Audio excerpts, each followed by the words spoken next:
श्री कृष्णम शरणम मम। आज हम श्रीमद् भागवत कथा का दूसरा अध्याय सुनेंगे। भक्ति का दुख दूर करने के लिए नारद जी का उद्योग। नारद जी ने कहा, बाले, तुम व्यर्थ ही अपने को क्यों खेद में डाल रही हो? अरे तुम इतनी चिंतातुर क्यों हो? भगवान श्री कृष्ण के चरण कमलों का चिंतन करो, उनकी कृपा से तुम्हारा सारा दुख दूर हो जाएगा। जिन्होंने कौरवों के अत्याचार से द्रौपदी की रक्षा की थी और गोप सुंदरियों को सनाथ किया था, वे श्री कृष्ण कहीं चले थोड़े ही गए हैं। फिर तुम तो भक्ति हो और सदा उन्हें प्राणों से भी प्यारी हो।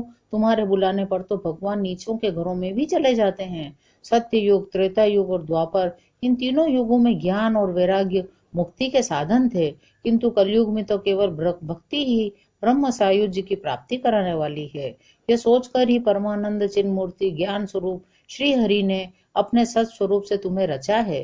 तुम साक्षात श्री कृष्ण चंद्र की प्रिया और परम सुंदरी हो। एक बार जब तुमने हाथ जोड़कर पूछा था कि मैं क्या करूं, तब भगवान ने तुम्हें यही आज्ञा दी थी कि मेरे भक्तों का पोषण करो। तुमने भगवान की वह आज्ञा स्वीकार कर ली। इससे तुम पर श्रीहरि बहुत प्रसन्न हुए और तुम्हारी सेवा करने के लिए मुक्ति को तुम्हें दासी के रूप में दे दिया और इन ज्ञान वैराग्य को पुत्रों के रूप में। तुम अपने साक्षात स्वरूप से वैकुंठ धाम में ही भक्तों का पोषण करती हो। भूलोक में तो तुमने उनकी पुष्टि के लिए केवल छाया रूप धारण कर रखा है। तब तुम मुक्ति, ज्ञान और वैराग्य को साथ लिए पृथ्वी तल पर आई और सतयुग से द्वापर पर्यंत बड़े आनंद से रही। कलयुग में तुम्हारी दासी मुक्ति पाखंड रूप रोग से पीड़ित होकर क्षीण होने लगी थी, इसलिए वह तो तुरंत ही तुम्हारी आज्ञा से वैकुंठ लोक को चली गई। इस लोक में भी तुम्हारे स्मरण करने से ही वह आती है और फिर चली जाती है, किंतु इन ज्ञान वैराग्य को तुमने पुत्र मानकर अपने पास ही रख छोड़ा है। फिर भी कलयुग में इनकी उपेक्षा होने के कारण तुम्हारे ये पुत्र उत्साहहीन और वृद्ध हो गए हैं। फिर भी तुम चिंता न करो, मैं इनके नव जीवन का उपाय सोचता हूँ। हे सुमुखी, कली के समान कोई भी युग नहीं है। इस युग में मैं तुम्हें घर घर में प्रत्येक पुरुष के हृदय में स्थापित कर दूंगा। देखो, अन्य सब धर्मों को दबाकर और भक्ति विषयक महोत्सवों को आगे रखकर यदि मैंने तुम्हारा लोक में प्रचार न किया तो मैं श्री हरि का दास नहीं। इस कलयुग में जो जीव तुमसे युक्त होंगे वे पापी होने पर भी बेखटके भगवान श्री कृष्ण के अभय धाम को प्राप्त होंगे। जिनके हृदय में निरंतर प्रेम रूपिणी भक्ति निवास करती है, वे शुद्धांतकरण पुरुष स्वप्न में भी यमराज को नहीं देखते। जिनके हृदय में भक्ति महारानी का निवास है, उन्हें प्रेत, पिशाच, राक्षस या दैत्य आदि स्पर्श करने में भी समर्थ नहीं हो सकते। भगवान तप, वेदा अध्ययन, ज्ञान और कर्म आदि किसी भी साधन से वश में नहीं किए जा सकते। वे केवल भक्ति से ही वशीभूत होते हैं। इसमें श्री गोपीजन प्रमाण है। मनुष्यों का सहस्त्रों जन्मों के पुण्य प्रताप से भक्ति में अनुराग होता है। कलयुग में केवल भक्ति और केवल भक्ति ही सार है। भक्ति से ही साक्षात श्री कृष्ण चंद्र सामने उपस्थित हो जाते हैं। जो लोग भक्ति से द्रोह करते हैं वे तीनों लोकों में दुख ही दुख पाते हैं। पूर्व काल में भक्त का तिरस्कार करने वाले दुर्वासा ऋषि को बड़ा कष्ट उठाना पड़ा था। बस और बस व्रत, तीर्थ, योग, यज्ञ और ज्ञान चर्चा आदि बहुत से साधनों की कोई आवश्यकता नहीं है। एकमात्र भक्ति ही मुक्ति देने वाली है। सूत जी कहते हैं, इस प्रकार नारद जी के निर्णय किए हुए अपने महात्म्य को सुनकर भक्ति के सारे अंग पुष्ट हो गए और वे उनसे कहने लगी, भक्ति कहने लगी, नारद जी आप धन्य हैं, मैं आपकी अनन्य भक्त हूँ। आपकी मुझमें निश्चल प्रीति है। मैं सदा आपके हृदय में रहूंगी, कभी आपको छोड़कर नहीं जाऊंगी। ये साधो, आप बड़े कृपालु हैं। आपने क्षण भर में ही मेरा सारा दुख दूर कर दिया, किंतु अभी मेरे पुत्रों में चेतना नहीं आई है। आप इन्हें शीघ्र ही सचेत कर दीजिए, इन्हें जगा दीजिए।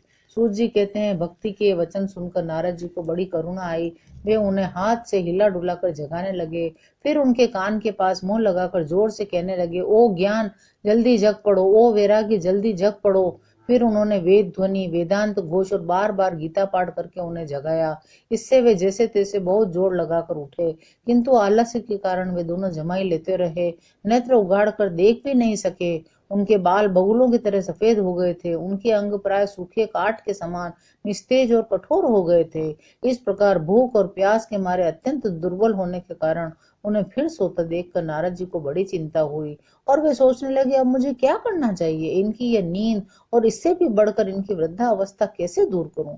शौनक जी इस प्रकार चिंता करते करते वे भगवान श्री हरि का स्मरण करने लगे। उसी समय यह आकाशवाणी हुई, मुनि खेद मत करो, तुम्हारा उद्योग निसंदेह सफल होगा। हे देवर्षे, इसके लिए तुम एक सत्कर्म करो। वह कर्म तुम्हें संत शिरोमणि महानुभाव बताएंगे। उस सत्कर्म का अनुष्ठान करते ही क्षण भर में इनकी नींद और वृद्धावस्था चली जाएगी और सर्वत्र भक्ति का प्रसार होगा। यह आकाशवाणी वहां सभी को साफ साफ सुनाई दी।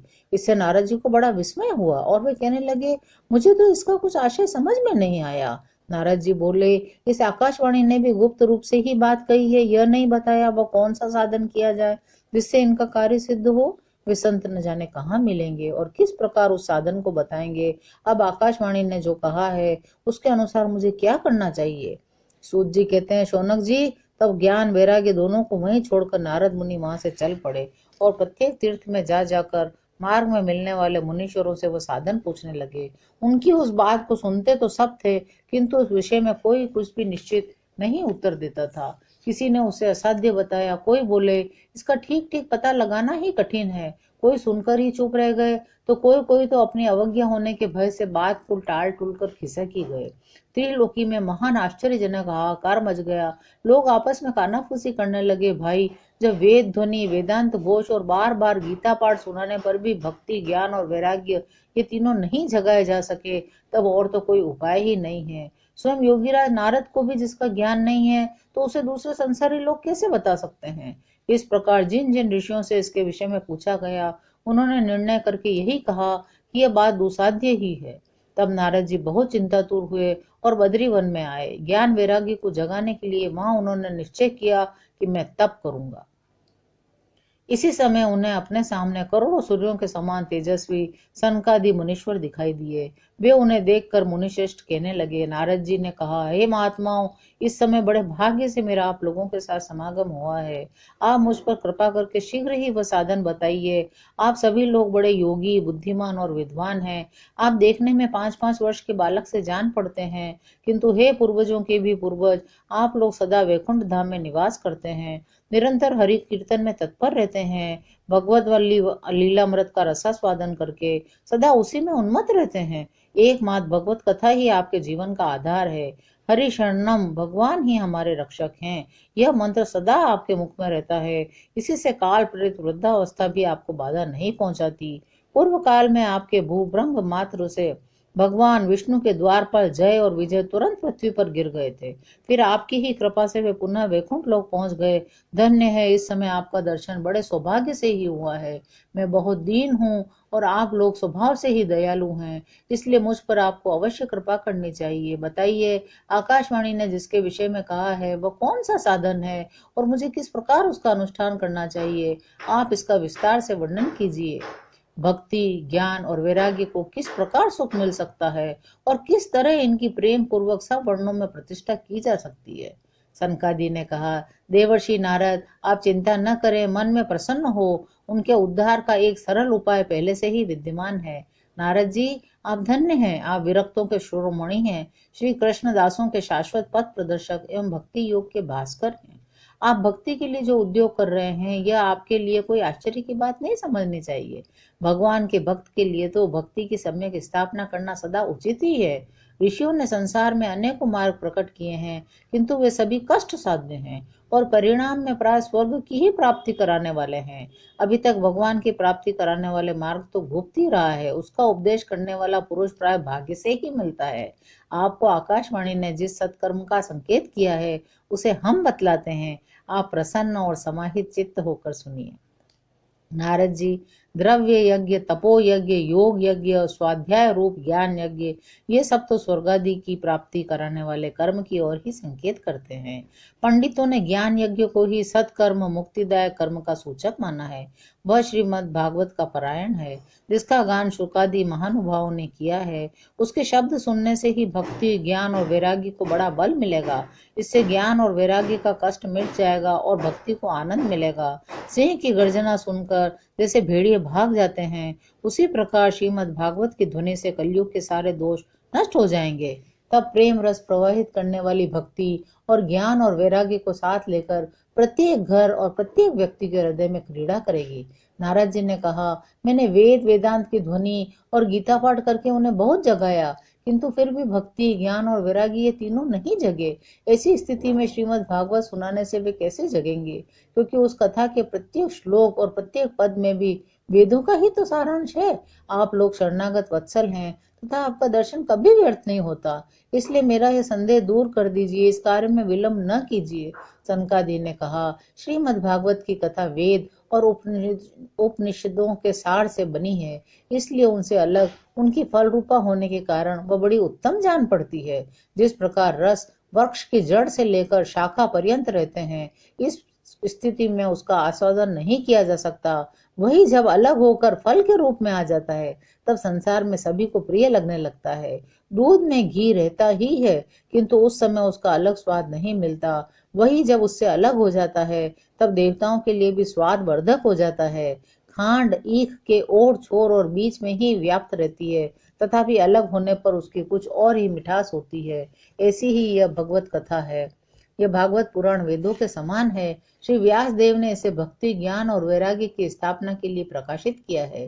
पूर्व काल में जिस समय वेद वेदांत के पारगामी और गीता की भी रचना करने वाले भगवान व्यास देव खिन्न होकर अज्ञान समुद्र में गोते खा रहे थे, उस समय आपने ही उन्हें 4 श्लोकों में इसका उपदेश किया था। उसे सुनते ही उनकी सारी चिंता दूर हो गई थी। फिर इसमें आपको आश्चर्य क्यों हो रहा है जो आप हमसे प्रश्न कर रहे हैं? आपको उन्हें शोक और दुख का विनाश करने वाला श्रीमद् भागवत पुराण ही सुनाना चाहिए। नारद जी ने कहा, महानुभावों, आपका दर्शन जीव के संपूर्ण पापों को तत्काल नष्ट कर देता है, और जो संसार दुख रूपी दावानल से तपे हुए हैं, उन पर शीघ्र ही शांति की वर्षा करता है। आप निरंतर शेष जी के सहस्त्र मुखों से गाए हुए भगवत कथा अमृत का पान करते रहते हैं। मैं प्रेम लक्षणा भक्ति का प्रकाश करने के उद्देश्य से आपकी शरण लेता हूँ। जब अनेकों जन्मों के संचित पुण्य पुंज का उदय होने से मनुष्य को सत्संग मिलता है, तब वह उसके अज्ञान जनित मोह और मद रूपी अंधकार का नाश करके विवेक उदय होता है। इस प्रकार श्रीमद् भागवत कथा का दूसरा अध्याय समाप्त हुआ।